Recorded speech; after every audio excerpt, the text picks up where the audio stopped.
T20 મહિલા cricket world કપની પહેલી જ મેચમાં ભારતીય ટીમે પાકિસ્તાનને કેવી રીતે ધૂળ ચટાડી। ટીમ ઇન્ડિયાની 3 કઈ દિગ્ગજ મહિલા ખેલાડીઓ છે જેમણે પોતાના દમ પર આખી મેચનો પાસો પલટી નાખ્યો। જ્યારે છેલ્લી ઓવરમાં રનની સખત જરૂર હતી ત્યારે માત્ર 17 બોલમાં વિસ્ફોટક બેટિંગ કરીને મેચનો નકશો કોણે બદલી નાખ્યો।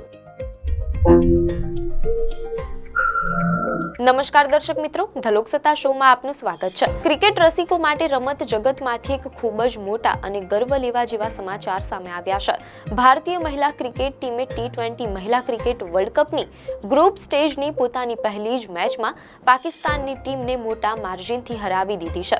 આ હાઈ વોલ્ટેજ મેચમાં ભારતીય ટીમે શાનદાર પ્રદર્શન કરતા પહેલા બેટિંગ કરીને 20 ઓવરમાં 6 વિકેટ ગુમાવીને 170 રનનો મજબૂત સ્કોર ઊભો કર્યો હતો। આ વિશાળ લક્ષ્યનો પીછો કરવા ઉતરેલી પાકિસ્તાનની ટીમ ભારતીય બોલરોની આક્રમક વ્યૂહરચના સામે ટકી શકી નહીં અને માત્ર 106 રન બનાવીને ઓલ આઉટ થઈ ગઈ હતી। આ સાથે જ ભારતીય મહિલા ટીમે આ મેચ 64 રનના મોટા માર્જિનથી જીતી લીધી છે। જોકે દર્શક મિત્રો, આ મેચમાં ભારતની શરૂઆત ધાર્યા મુજબની સારી રહી ન હતી। મીડિયા અહેવાલો અનુસાર ભારતે પોતાની ઇનિંગ્સના 5મા જ બોલે ઓપનર શફાલી વર્માની મહત્વની વિકેટ ગુમાવી દીધી હતી। ત્યાર પછી ચોથી ઓવરના 5મા બોલે જેમિમા રોડ્રિગ્સ પણ માત્ર 1 રન બનાવીને પેવેલિયન ભેગા થઈ ગયા હતા। પરિણામે ભારતે 10 ઓવર પૂર્ણ થઈ ત્યાં સુધીમાં 72 રન પર પોતાની 3 મોટી વિકેટ ગુમાવી દીધી હતી અને ટીમ સંઘર્ષ કરતી દેખાતી હતી। પરંતુ આ મુશ્કેલ સમયમાં ભારતીય મિડલ ઓર્ડરે અદ્ભુત પુનરાગમન કર્યું અને બાકીની છેલ્લી 10 ઓવરમાં તોફાની બેટિંગ કરીને બોર્ડ પર વધુ 98 રન જોડી દીધા। જ્યારે ભારતીય ટીમ બેટિંગ અને બોલિંગ બંનેમાં સંઘર્ષ કરી રહી હતી ત્યારે મુખ્યત્વે 3 ભારતીય મહિલા ખેલાડીઓએ મેચની કમાન પોતાના હાથમાં લીધી હતી। અહેવાલોમાંથી પ્રાપ્ત માહિતી મુજબ આ યાદીમાં પહેલું મોટું નામ છે સ્મૃતિ મંધાનાનું। શરૂઆતમાં 2 વિકેટ ઝડપથી પડી ગયા પછી સ્મૃતિએ મેદાન પર ધીરજપૂર્વક બેટિંગ કરી ટીમને મજબૂત સ્ટેન્ડ આપ્યું। સેટ થયા બાદ તેમણે પાકિસ્તાની બોલરો પર આક્રમણ કર્યું અને માત્ર 44 બોલમાં 68 રનની શાનદાર ઇનિંગ રમી નાખી। અહેવાલો મુજબ આ દરમિયાન તેમણે 9 બાઉન્ડ્રી અને 2 શાનદાર સિક્સની મદદથી 154.54ના સ્ટ્રાઇક રેટથી રન બનાવ્યા હતા। રસપ્રદ વાત એ છે કે આ ઇનિંગ દરમિયાન પાકિસ્તાની ફિલ્ડરોએ સ્મૃતિના 2 કેચ પણ છોડ્યા હતા। સ્મૃતિ અને કેપ્ટન હરમનપ્રીત કૌર વચ્ચે 51 રનની ભાગીદારી થઈ હતી, જેણે ભારતની ઇનિંગનો પાયો મજબૂત કર્યો હતો। આ મેચમાં હરમનપ્રીત કૌરે પણ 35 બોલમાં 36 રનનું ઉપયોગી યોગદાન આપ્યું હતું। અહેવાલો મુજબ મેચનો બીજો મોટો ટર્નિંગ પોઈન્ટ ત્યારે આવ્યો જ્યારે 14મી ઓવરમાં 109 રનના સ્કોર પર સ્મૃતિ મંધાના આઉટ થયા અને ભારતની ઇનિંગ્સ ફરી ધીમી પડી ગઈ। 17મી ઓવરમાં કેપ્ટન હરમનપ્રીત પણ 123 રને આઉટ થઈ ગયા। 18 ઓવરના અંતે ભારતનો સ્કોર માત્ર 132 રન હતો અને આ પીચ પર જીતવા માટે 160 થી વધુ રન જરૂરી હતા। બરાબર એ જ સમયે મેદાન પર એન્ટ્રી થઈ રીચા ઘોષની। રીચા ઘોષે મેદાન પર આવતાની સાથે જ 200ના વિસ્ફોટક સ્ટ્રાઇક રેટથી બેટિંગ કરીને આખી મેચનો નકશો બદલી નાખ્યો। તેમણે માત્ર 17 બોલમાં 5 ચોગ્ગા અને 1 છગ્ગો ફટકારીને ધમાકેદાર 34 રન બનાવી લીધા।